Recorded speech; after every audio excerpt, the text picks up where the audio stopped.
ازيكم حبايبي؟ عاملين ايه؟ يا رب كلكم تكونوا كويسين وبخير. النهارده الفيديو بتاعنا هيكون عبارة عن شوية نصايح عشان نكون ستات بيوت كده شاطرين. اول حاجة هنبتدي بيها انك اول ما تقومي من النوم قبل ما تخرجي من اوضتك لازم تظبطي السرير بتاعك. لو محتاجة تغيري الملاية غيريها، مش محتاجة تغيري السرير بتاعك وظبطيه.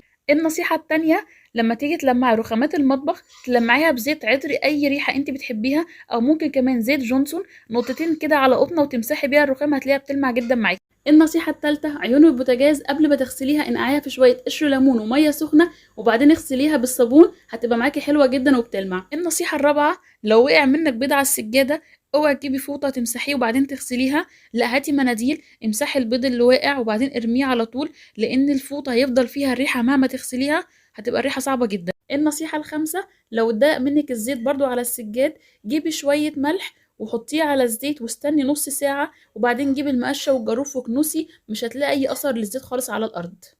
النصيحة السادسة، لما تيجي تعملي أي مخبوزات وهتدهني الوش بتاعها، طبعا عارفين إن البيض لوحده هيعمل زفارة، حطي معلقة نسكافيه وادهني الوش مش هتلاقي ريحة أي زفارة خالص.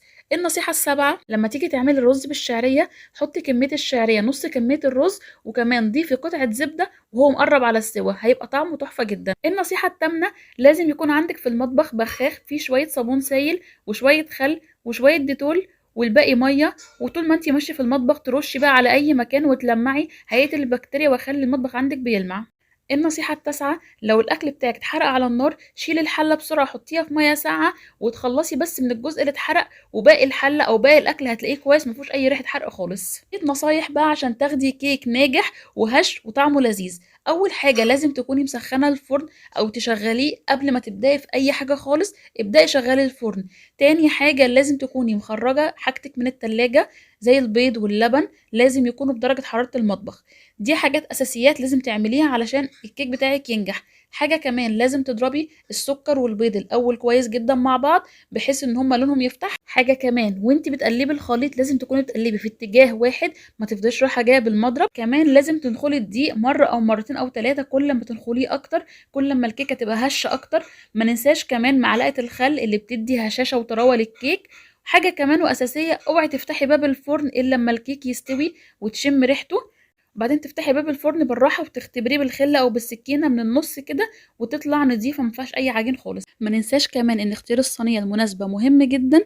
لو انت عايزة الكيكة عالية فبتختاري صينية مقاس أقل شوية، ولو انت عاملة الكيكة غامقة يعني بالشوكولاتة بتبطني الصينية بالكاكاو، ولو انت عاملاها كيكة بيضة بتبطني الصينية بتاعتك بدقيق، وطبعا بيكون قبليها دهنين سمنة أو زيت، حاجة خفيفة خالص عشان خاطر ما تلزقش في الصينية. النصيحة اللي بعد كده، عايزة تحتفظي بالليمون بتاعك فترة طويلة في التلاجة ما يبصش منك، تلفيه الأول في ورق جرايد وبعدين حطيه في الكيس وحطيه في درج التلاجة، هيقعد فترة طويلة جدا معاكي ومش هيبوظ، مش هيحصل له أي حاجة. بالنسبة للخضرة، بتجيبيها تغسليها كويس جدا وتسيبيها تنشف على أي فوطة وبعدين تحتفظي بيها في التلاجة، بس تكون في علبة بلاستيك وتكون العلبة دي انتي مبطناها بمناديل، وتحطي كمان معاها معلقة ستانلس هتمتص أي رطوبة تطلع منها، وهتكون الخضرة معاكي فترة طويلة حلوة جدا وأكنها طازة، بس أهم حاجة تحطيها في علبة محكمة الغلق. النصيحة اللي بعد كده، بالنسبة للتوابل هاتيها من عند العطار صلبة وطحنيها انت في البيت الكمية اللي انت محتاجاها عشان ما تقعدش فترة طويلة مطحونة فتفقد ريحتها ومذاقها كمان.